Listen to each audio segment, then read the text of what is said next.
सुत्त पिटक अंगुत्तर निकाय भाग 4 नवक निपात नववा निपात एक संबोधी वग्गो संबोधी सुत्त।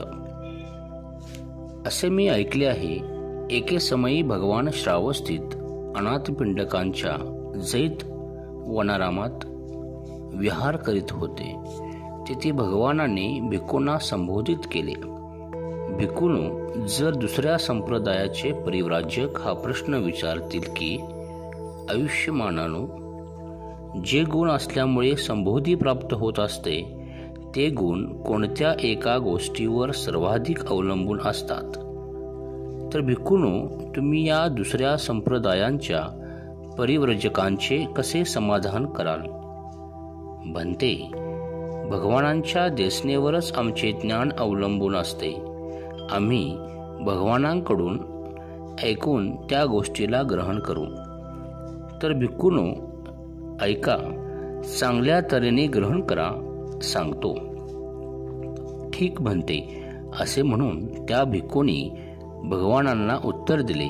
भगवान असे म्हणाले, भिक्खूंनो, दुसऱ्या संप्रदायाचे परिव्राजक हा प्रश्न विचारतील की आयुष्यमानानो, जे गुण धर्म असल्यामुळे संबोधी ज्ञान प्राप्त होत असते ते गुण सर्वात अधिक कोणत्या एका गोष्टीवर अवलंबून असतात, तर हे भिक्खूंनो, तुम्ही त्या संप्रदायांच्या परिव्राजकांच्या जिज्ञासेचे असे म्हणून समाधान करा की आयुष्यमानानो, भिक्खू सत्संगतीत राहत असतो, चांगल्या संगतीत राहत असतो, कल्याणकारक संगतीत राहत असतो।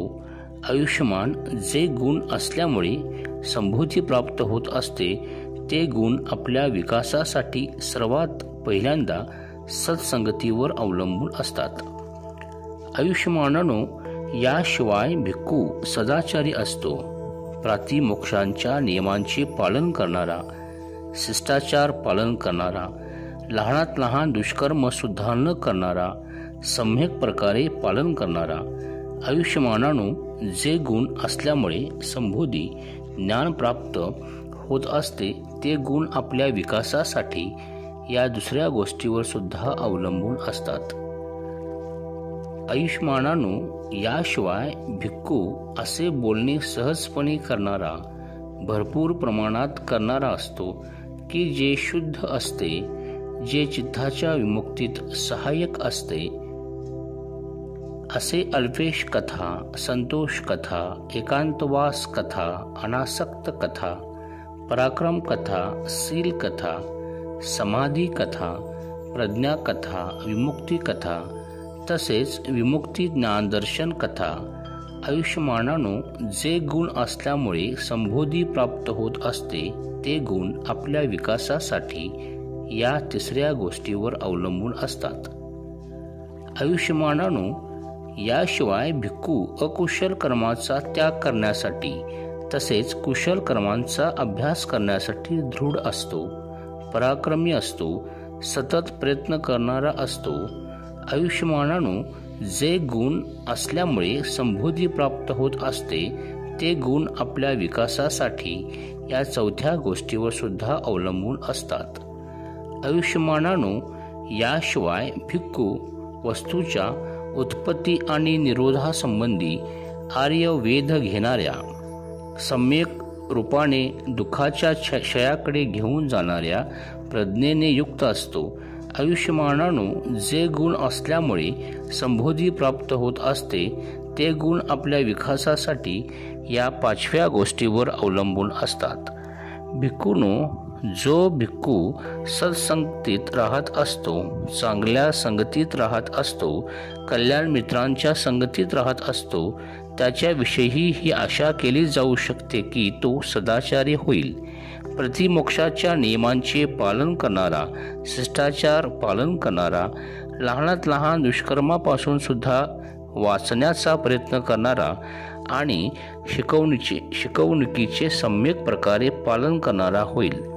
भिक्खूंनो, जो भिक्खू सत्संगतीत राहत असतो, चांगल्या संगतीत राहत असतो, कल्याण मित्रांच्या संगतीत राहत असतो, त्याच्याविषयी ही आशा केली जाऊ शकते की तो असे बोलणे सहजपणे करू शकेल, भरपूर प्रमाणात करू शकेल की जे शुद्ध असेल, जे चित्ताच्या विमुक्तीत सहाय्यक होईल, असे अल्पेच्छ कथा, संतोष कथा, एकांतवास कथा, अनासक्ती कथा, पराक्रम कथा, प्रयत्नाची पराकाष्ठा करण्याची कथा, शील कथा, समाधी कथा, प्रज्ञा कथा, विमुक्तीच्या कथा, तसेच मुक्तीची ज्ञानदर्शन कथा.